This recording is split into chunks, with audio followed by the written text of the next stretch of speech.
앞으로 얼마가 될지 모릅니다만은 요한복음을 가지고 제가 여러분들과 말씀을 나누려고 합니다. 이번에 사순절 기간 동안 신약 일독 통독을 하게 되는데 그것과 맞춰서 신약에 있는 말씀 중에 하나를 제가 선택을 했는데 요한복음을 가지고 말씀을 나누라고 해요. 오늘은 1장의 앞부분입니다만은 먼저 요한복음을 우리가 함께 말씀을 나누면서 어떠한 기대를 해야 될까? 성경 자체에서 우리에게 이 요한복음의 목적이 뭔지를 말씀해 주시기 때문에 그것을 잠깐 먼저 확인하기를 원합니다. 요한복음 20장 31절에 이렇게 쓰여 있어요. 오직 이것을 기록함은 너희로 예수께서 하나님의 아들 그리스도이심을 믿게 하려 함이요 또 너희로 믿고 그 이름을 힘입어 생명을 얻게 하려 함이니라. 이렇게 말씀하고 있습니다. 쉽게 이야기하면 뭡니까? 예수를 믿어 생명 가운데 거하게 하려는 것이 바로 요한복음을 쓴 목적이라고 하는 것이. 그렇다면 여기 두 가지의 단어가 중요한 단어가 나옵니다. 믿음이라는 단어하고 생명이라는 단어예요. 믿음이라고 하는 게 뭡니까? 성경적으로 보면은 히브리서 11장 1절에서 믿음은 바라는 것들의 실상이요 보이지 않는 것들의 증거다 이렇게 되어 있는데 조금 쉽게 이것을 어떻게 이해할 수 있을까? 메시지라고 하는 그 번역을 통해서 찾아보면 이렇습니다. 믿음은 볼 수 없는 것을 볼 수 있게 하는 단서, 그렇게 되어 있어요. 안 보이는데 볼 수 있게 하는 어떤 것, 이게 믿음이라는 거예요. 그 믿음은 뭘 통해서 우리가 알 수 있습니까? 결국 말씀입니다. 말씀을 통해서 볼 수 없는 그것을 볼 수 있는 눈을 갖는 것이 바로 믿음인 줄로 믿습니다. 그래서 우리가 말씀을 잘 읽어야 되고 잘 들어야 되고 늘 말씀을 통해서 우리가 미래를 바라보면서 살아야죠. 가장 중요한 믿음은 뭡니까? 결국 오늘 요한복음에서도 우리에게 기대하는 또 바라는 믿음은 바로 예수를 그리스도로 고백하는 믿음이에요. 예수를 그리스도로 고백하면서 영생을 볼 수 있는 눈을 갖는 것이 바로 요한복음에서 우리에게 갖기를 원하시는 믿음인 줄로 믿습니다. 그러면서 생명이라는 단어가 나와요. 이 믿음을 통해서 우리에게 결국 갖기를 원하는 게 뭐냐? 생명이라는 거예요. 요한복음에는 이 생명이라는 단어가 많이 나옵니다. 조에라고 원어가 되어 있는데 명사형도 있고 동사형도 있는데 85번이 나오고 있어요. 믿음은 70번이 나오고 있고 생명이라는 단어는 85번이 나오고 있고 그만큼 중요하다고 하는 것입니다.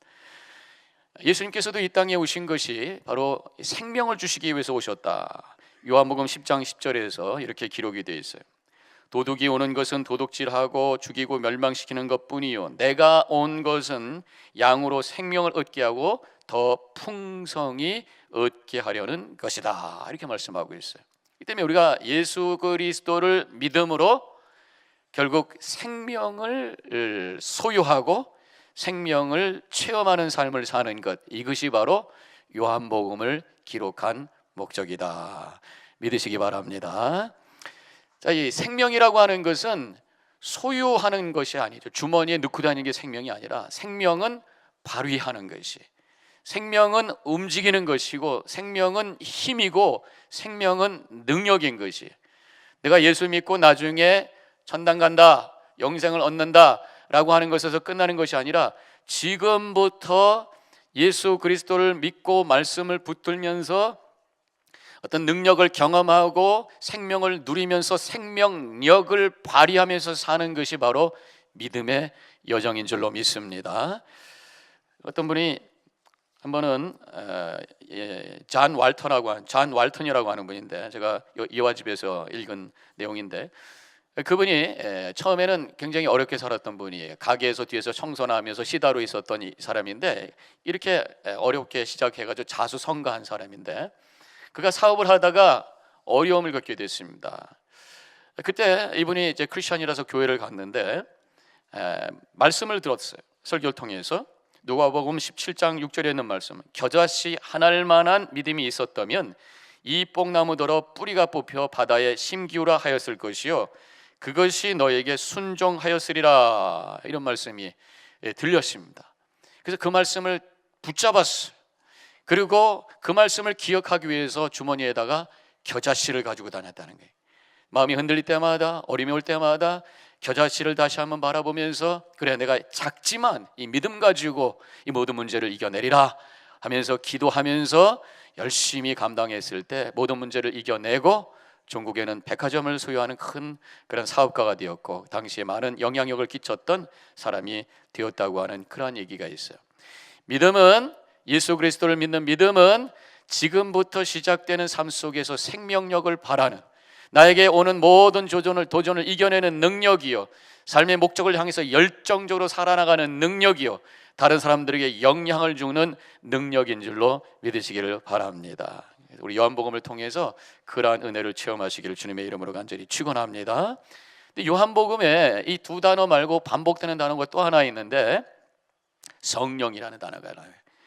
요한복음 14장 16절에 내가 아버지께 구하겠으니 그가 또 다른 보혜사를 너에게 주사 영원토록 너희와 함께 있게 하리니, 이런 말씀이 나옵니다. 그 외에도 여러 번 성령이 나와요. 우리가 예수 믿을 때에 주님께서 우리에게 선물로 하나님의 영, 성령을 우리에게 주셔요. 이것을 성령의 내주다 이렇게 얘기합니다.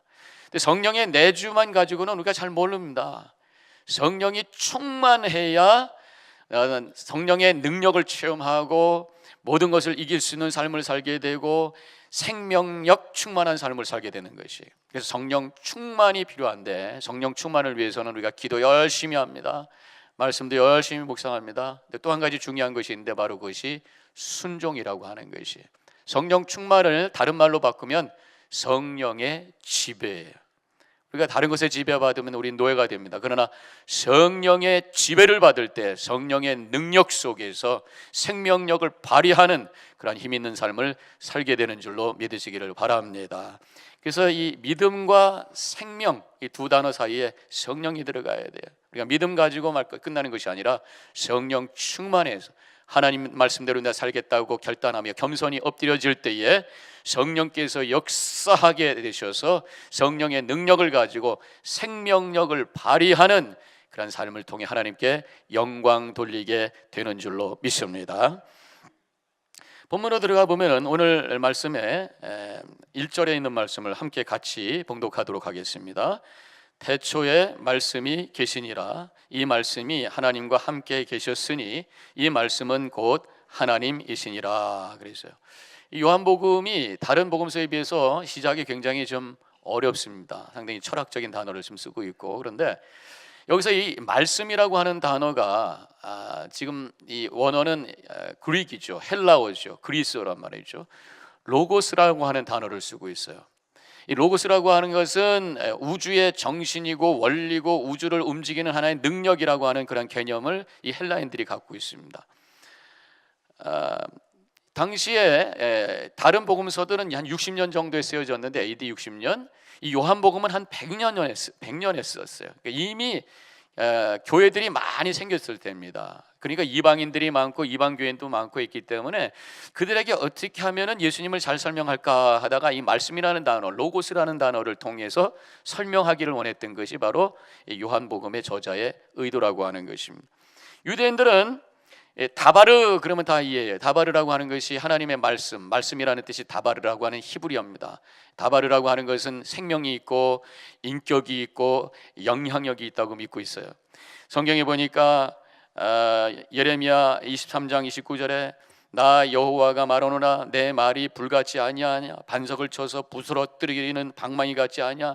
하나님의 말씀은 그냥 소리가 아니라 부수고 깨트릴 수 있는 능력이다. 더 나아가서 하나님의 말씀은 창조의 능력이다. 시편 33편 6절에 여호와의 말씀으로 하늘이 지음이 되었으며 그 만상이 입기운으로 이루었도다. 창조의 능력으로 하나님의 말씀을 설명하고 있어요. 또한 이 하나님의 말씀은 지혜의 의미도 있다고 하는 것을 그들은 고백하고 있습니다.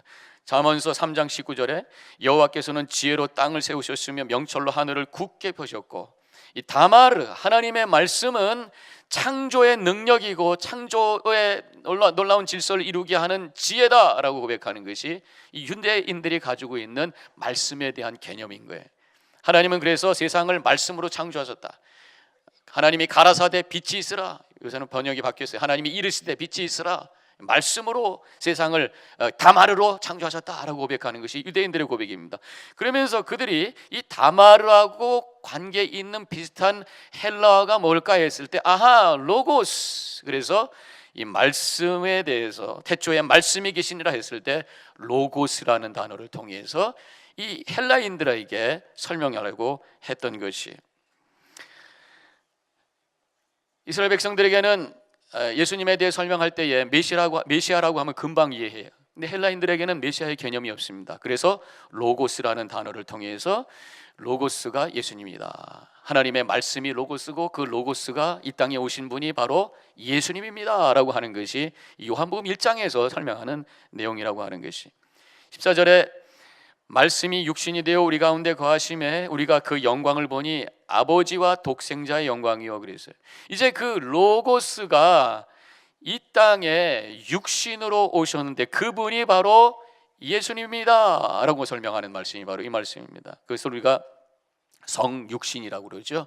말씀이 육신이 되셨고 하나님이 영이신데 영이신 하나님께서 보이시는 분으로 이 땅에 오신 그분이 바로 예수님이신데 그것을 우리가 인카네이션, 그래서 몸을 입고 오셨다, 성육신이라고 우리가 설명을 하고 있어요.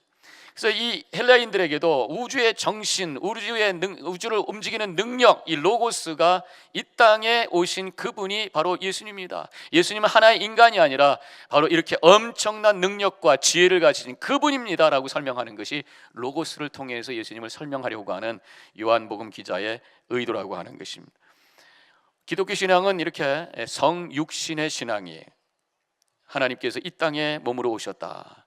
성육신의 신앙, 성육신의 사건은 옛날에 2000년 전에 예수님의 사건에서 끝나는 것이 아니라 지금도 우리 가운데 성육신의 사건이 일어나고 있는 게, 뭐를 통해서? 무엇보다도 먼저 오늘 할 성만찬을 통해서 성육신의 역사가 일어나고 있습니다. 오늘 우리가 성만찬을 할 때에 그것 받으면서 그냥 예수님의 십자가를 기억하는 정도가 아닙니다.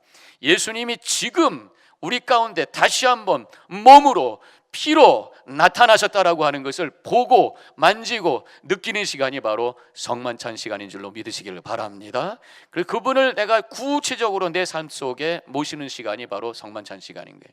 더 나아가서 우리의 삶 자체가 성육신의 사건이 일어나는 삶입니다. 교회 와서 말씀을 듣습니다. 하나님은 사랑입니다. 사랑하셔야 됩니다. 아멘하고 들었다면 그것이 나의 삶을 통해서, 나의 육신을 통해서 세상에 일주일 동안 살면서 드러나는 거예요.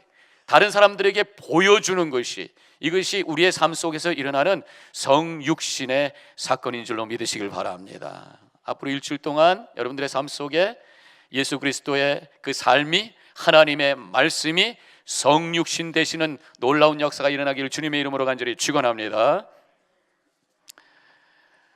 3절의 말씀을 보면은 만물이 그로 말미암아 지은 바 되었으니 지은 것이 하나도 그가 없이는 된 것이 없으니라, 그런 말씀을 하고 있어요.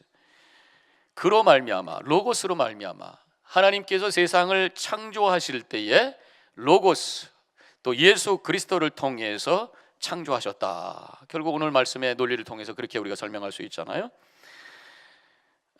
그렇기 때문에 우리는 예수를 믿고 예수님을 영접하는 삶을 산다면 창조 때 역사하셨던 그 로고스가 지금도 우리의 삶 속에서 역사하는 것이 마땅한 줄로 믿습니다.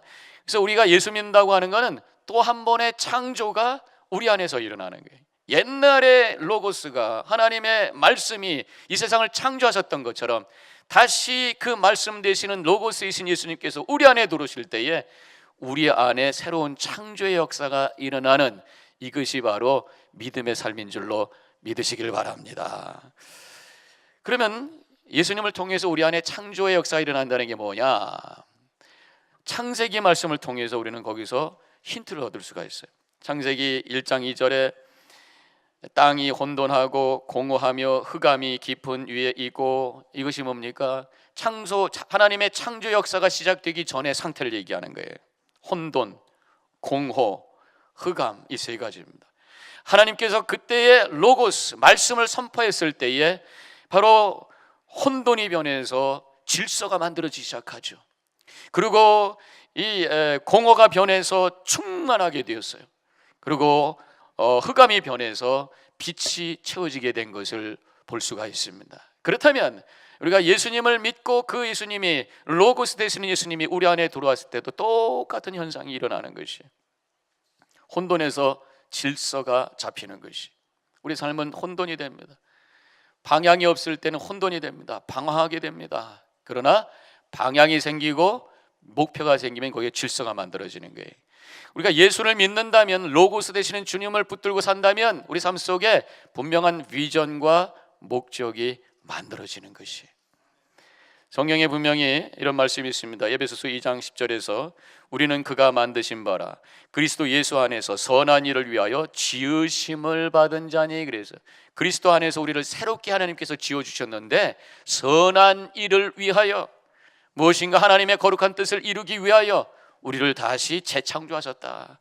하나님이 우리를 구원하신 것은 잘 먹고 잘 살라고 구원하신 게 아닙니다. 그냥 이렇게 살다가 천국 가라고 그것만 위해서 우리를 구원하신 것이 아니라 그 선한 일을 위해서, 하나님의 구원에 동참하기 위해서, 이 땅에 하나님 나라를 세우기 위해서, 사랑과 복음을 이 세상에 선포하고 흘려보내기 위해서 우리를 구원하신 줄로 믿으시길 바랍니다. 그 목적을 향해 움직여 나갈 때 우리 삶에 질서가 생기는 거예요. 무엇이 중요한지를 아는 사람이 삶에 질서가 있어요.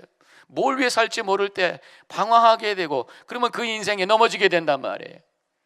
파도가 치면은 배가 쭉 갈 때, 파도가 너무 크게 치면요, 파도를 향해서 정면으로 배가 가야 되는, 각도를 잘 조절해야 돼. 파도가 크게 치는데 옆으로 가다가 파도를 옆에 딱 맞게 되면 배가 넘어져 버리고 파손된단 말이에요. 정확하게 방향을 정해서 가야 그 인생이 아름다워진단 말이에요. 언젠가 한국에서 태풍이 불었는데 이 한국의 모든 배들은 다 넘어졌대. 근데 하나만 뻗뜩 서 있는 거예요. 왜 그런가 봤더니 그 선장이 폭풍이 온다는 소리 듣고 배를 끌고 나가서요, 그리고 파도가 오는 걸 향해서 계속 엔진을 틀어놓고 그쪽을 향해서 각도를 잘 조절했기 때문에 그 배는 살아남았다는 게. 그러나 그냥 멍하니 있었던 다른 배들 다 넘어지게 되었다는 게. 목적이 있어야 그 삶은 아름답게 세워지게 되는 줄로 믿으시길 바랍니다. 비전이 있는 자는 타락하지 않는다라는 말이 있던 것처럼, 예수 그리스도를 통해서 우리에게 선한 일을 위해서 지음받았다라고 하는 것을 고백하며 하나님 나라를 향해, 사랑과 복음을 향해 살아갈 때에 그 인생이 혼돈되지 아니하고, 그 인생이 타락하지 아니하고 거룩한 인생으로, 아름다운 인생으로, 쓰임받는 인생으로 영광 돌리게 되는 줄로 믿으시기를 바랍니다. 두 번째로 우리 안에 일어나는 새로운 창조의 역사는 공허에서 충만합니다. 우리가 세상을 살아나갈 때 열심히 삽니다. 그런 어느 순간에 텅 빈 마음이 생겨요. 열심히 일해서 어떤 것이 성취가 되었어요. 그 순간이 굉장히 기뻐요. 근데 조금 지나면 갑자기 허무해지는 것이 우리 인간의 경험입니다. 연극하시는 분들, 또 음악하시는 분들 열심히 준비해가지고 공연 한번 쫙 멋있게 해서 박수소리를 막 들었어요. 그러고 나서 마지막 축하 파티하면서 눈물 흘리시는 분들이 있다는 거예요. 너무 공허해서, 허탈해서. 그것이 우리의 인생의 모습이 아니겠는가 생각이 됩니다. 성경에도 보면은 전도서에 이런 말씀이 나와요. 1장 7절에 모든 강물이 다 바다로 흐르되 바다를 채우지 못하며 어느 곳으로 흐르든지 그리로 연하여 흐르느니라. 만물의 피곤함을 사람이 말로 다 할 수 없나니 눈은 보아도 족함이 없고 귀는 들어도 차지 아니하는도다. 세상에서 이것저것 열심히 하지만 우리의 모든 것이 우리를 완전히 채우는 것이 없다, 허망하다. 전도서 얘기가 다 그거잖아요. 헛되고 헛되더니 헛되고 헛되도다, 허망하다, 그런 말씀이네요. 열심히 살지만 그 마음속에 허탈해지는 공허감이라고 하는 게 우리 속에 있다고 하는 것입니다. 이것을 제 결핍증이라고 하는 단어를 쓰는데, 이 공허감이 심해지면 결핍증이 생겨가지고 이 결핍증을 만회하기 위해서 사람들이 하는 게 뭐냐면 집착이, 뭘 막 하나만 그냥 집중해. 그러다 보니까 거기에 또 생기는 부작용이 뭐냐, 중독이 생기는 거예요. 어떤 뭐 일중독, 무슨 중독, 그러다 알코올 중독, 약 중독, 그러면서 인생이 파괴가 되고 삶이 무너지는 경우들이 있습니다. 많이 가진 사람들도, 또 유명한 사람들도 이 결핍증 때문에 나중에 중독이 걸려가지고 약물 중독 때문에 죽는 사람들이 있고, 어떤 사람은 그 허무감 때문에 감당을 못하다가 우울증에 걸려가지고 스스로 목숨을 끊는 사람들이 있어요. 세상 것 가지고 우리의 삶을 채울 수 없다고 하는 것을, 이런 모든 것을 통해서 우리는 알 수 있단 말이에요. 그래서 파스칼이 한 얘기가, 인생은 영적인 존재이기 때문에 사람의 마음속에 하나님만이 채울 수 있는 공간이 있다, 그렇게 말씀하고 있는 거란 말이에요. 그래서 이 공허감을 우리는 어떻게 채울 것인가. 오늘 본문의 말씀에 보니까 14절에 은혜와 진리가 충만하더라, 이런 말씀이 나와요. 우리 로고스 되시는 주님 안에는 은혜와 진리가 충만하다. 우리 주님께는 충만이 있다. 예수 그리스도를 믿는 자에게는 그래서 공허감이 변해서 충만함의 은혜가 임하게 되는 줄로 믿으시길 바랍니다. 근데 그 충만함은 어떻게 임하는 것이냐? 바로 은혜와 진리를 통해서 모든 것이 하나님의 은혜입니다 라고 고백할 때만이 충만해지는 것이, 그렇지 않고서는 내가 만들어야 되고 내가 이루어야 된다고 생각해 열심히 내가 이루었다고 생각하는 그 순간에 보니까 다른 사람은 더 많이 가졌어, 더 귀한 것을 이루었어. 그러면서 허탈해지는 거예요. 이런 비교 의식 속에 있을 때에 우리 속에 일어나는 것이 뭐냐? 바로 상대적 박탈감이라는 거예요. 상대적인 빈곤감이 생기면서 공허하게 되고 이룬 것 같지만 아직도 모자란 것 같으면서 허우적거리면서 인생을 살게 된다고 하는 것입니다. 그러나 하나님을 믿는 자는 모든 것이 하나님의 은혜로 고백할 때 그것이 많던 적던 감사로 고백하며 그 마음속에 충만함을 고백하며 살게 되는 줄로 믿으시기를 바랍니다. 욥기서 1장 21절에서 욥이 고백하기를 이르되 내가 모태에서 알몸으로 나왔사온즉 또한 알몸이 그리로 돌아갈지어라 돌아가올지라 주신 이도 여호와시요 거두신 이도 여호와시오니 여호와의 이름이 찬송을 받으실지니이다, 이렇게 말씀하고 있어요. 내가 있던 없던 많던 적던 하나님께서 주신 것이기 때문에 나는 어느 상황 속에서도 주님을 찬양합니다라고 하는 이 욥의 고백이 우리 모든 성도님들의 고백이 되시길 주님의 이름으로 간절히 축원합니다. 이런 고백이 있어야 충만함이 있다라는 거예요. 우리 스스로가 채울 수 없어요. 절대로 채울 수 없어요. 하나님 은혜만이 채우게 된다고 하는 것 꼭 기억하시기를 바랍니다. 또 한 가지는 진리를 깨달아야 충만하다. 은혜와 진리가 충만하더라. 진리를 깨달아야 충만해. 우리에게 있어서 가장 최고의 진리가 뭡니까? 복음인 줄로 믿습니다. 복음은 뭐예요?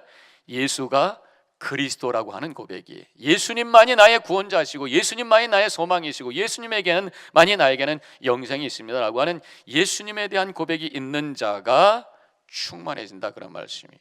예수를 그리스도로 고백하는 사람에게 와지는 게 뭡니까? 구원의 확신이에요. 여러분들 구원의 확신 있습니까? 지금 내가 죽어도 천국에 간다고 하는 확신이 있어요? 구원의 확신을 가지시길 바랍니다. 그것이 있어야 충만한 것이, 그것이 있어야 여유가 생기는 것이. 옛날 한국에는 완행열차가 있어요. 지금도 있는지 모르겠어요. 제가 어렸을 때 친척 집에 가고 그러면 완행열차를 탔던 적이 있었는데, 다른 건 비싸니까 이제 싼 거 산다고. 그러면 딱 문이 개찰구에 열리면 사람들이 막 쫙 들어가는데 막 뛰어. 이 한국에 가면 뛰는 사람들이 많아가지고 깜짝 놀라죠. 이 전철 아침에 출근하는데 우다다닥 뛰는데, 물론 저도 옛날에 뛰었는데 요즘 가서 보면 깜짝 놀라요. 왜 이렇게 뛰어? 근데 이 완행열차도 딱 개찰구가 열리면 뜁니다. 왜요? 자리 맡으려고. 완행열차는 자기 자리가 없어요. 일찍 가는 사람이 앉는 거예요. 그 입석이 있어가지고 잘못하면 몇 시간 동안 서서 가야 돼. 그러니까 보장이 안 돼 있으니까 막 뛰는 거예요. 그러니까 얼마나 힘든 거예요. 인생을 이렇게 사는 사람이 있으면 막 뛰어야 돼. 안 그러면 내가 무너질 것 같고, 안 그러면 내가 실패할 것 같아요. 그런데 무궁화호 새마을호 타는 사람은 슬슬 걸어가. 누가 먼저 가면 먼저 가십시오. 왜? 내 자리가 있으니까. 여유가 있단 말이에요. 구원의 확신, 내가 죽어도 영원히 살 수 있고 우리 하나님이 나의 아버지시라고 하는 것을 믿고 천국이 나의 유업이라고 하는 것을 믿으면서 사는 자들은 충만하게 되고 이런 여유의 삶을 살게 되는 줄로 믿습니다. 급하게 살 거 없어요. 바득바득거리면 살 거 없어요. 모든 것이 하나님의 은혜로 고백하고 하나님이 나의 삶을 주관하고 계시고 나에게 영생의 복이 주어졌다고 하는 구원의 확신을 갖고 사는 사람은 이렇게 충만함 가운데 여유 있는 삶을 살게 될 줄로 믿습니다. 그렇게 살아가시길 주님의 이름으로 간절히 축원합니다. 마지막으로 또 한 가지의 창조의 역사는 흑암에서 광명으로, 빛으로, 이거죠. 이 어두움이라고 하는 것 두려움을 줍니다. 제가 언젠가 한번 동굴 구경을 갔었어요. 근데 그 가이드 투어 했는데 그 가이드가 뭐 설명하다가 한번 얼마나 깜깜한지 느껴보라고 하면서 불을 딱 켰는데 빛이 하나도 없는 완전 절대 흑암.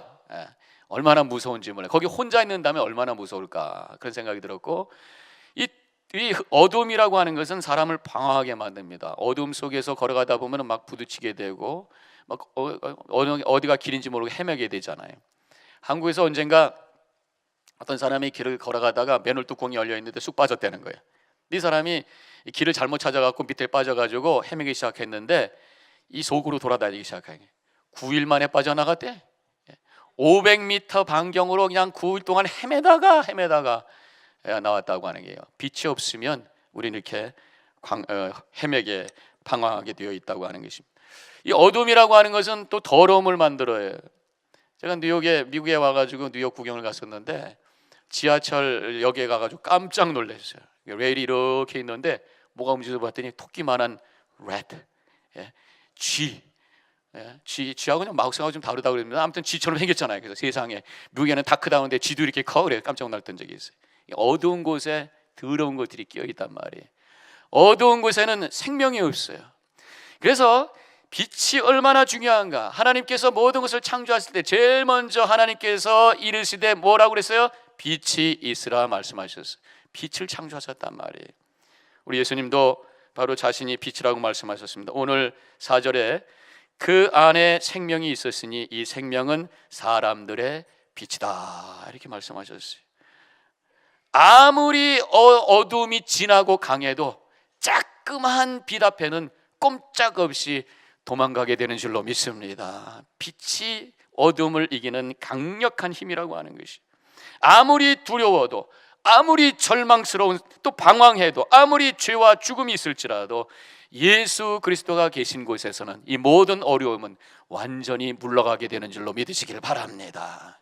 우리 삶 속에 이러한 새로운 희망과 새로운 기쁨의 새로운 창조의 역사가 로고스 되시는 주님을 내 삶 속에 모실 때 일어나게 되는 줄로 믿습니다.